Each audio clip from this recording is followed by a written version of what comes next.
Saint Anthony and the River Child. Imagine a quiet village nestled along a winding river in Central Africa, where the days are warm and the community is close-knit.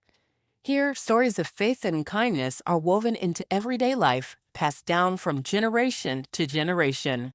Today, I want to tell you a story that combines trust, love, and a little bit of magic. A story about Saint Anthony and a child who was lost but found again through faith and community. Our story begins with two special characters, Saint Anthony, a gentleman known for his kindness and unwavering faith, and a young boy named Cato, who was full of curiosity and laughter. Cato's family had lived in the village for many years, and he loved to explore the riverbanks, skipping stones, and watching the fish swim by.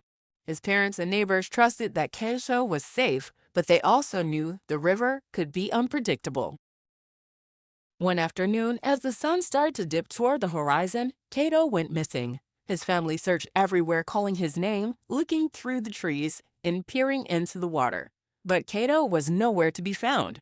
The villagers felt worried but remembered the power of faith and prayer. They gathered together in the village square, holding hands and praying for Cato's safe return, just as St. Anthony is often called upon to help find what's lost. As they prayed, they believed that their faith could reach beyond what they could see and touch. That night, something wonderful happened. Cato was found sleeping peacefully on a sandbar in the middle of the river, just as the moon rose high. How did he get there? Well, after feeling lost and scared, Cato had wandered along the riverbank.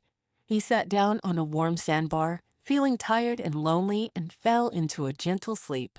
The river, which had seemed so vast and mysterious earlier, had become a safe place for him, almost like a little island of peace. When the villagers saw him, they were overjoyed. They knew that their prayers had been answered, and they believed that St. Anthony's spirit had helped guide Cato back to them. But the story didn't end there. The village came together, inspired by this miracle, to do something meaningful. They decided to build a sturdy footbridge across the river so that no child or anyone else would have to worry about crossing safely again.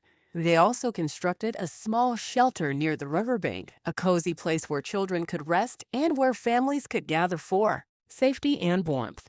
Through their faith and love for each other, they transformed their worries into action, showing that infrastructure isn't just about bricks and wood, it's about building love and care into their community.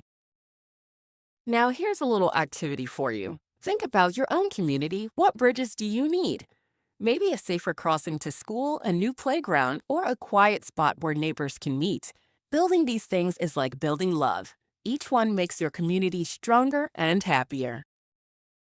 So, what's the lesson from our story? Is that faith isn't just about believing in something unseen, it's about acting on that belief. When we trust that good things can happen and work together, we create a world full of kindness, safety, and hope. Remember, just like St. Anthony's help in our story, each of us can be a little helper, building bridges of kindness, love, and community in our own lives. Because in the end, love is the strongest thing we can build, and faith is what guides us to make it real. Thanks for listening. Until next time, keep faith in action and look for ways to build a more caring world around you.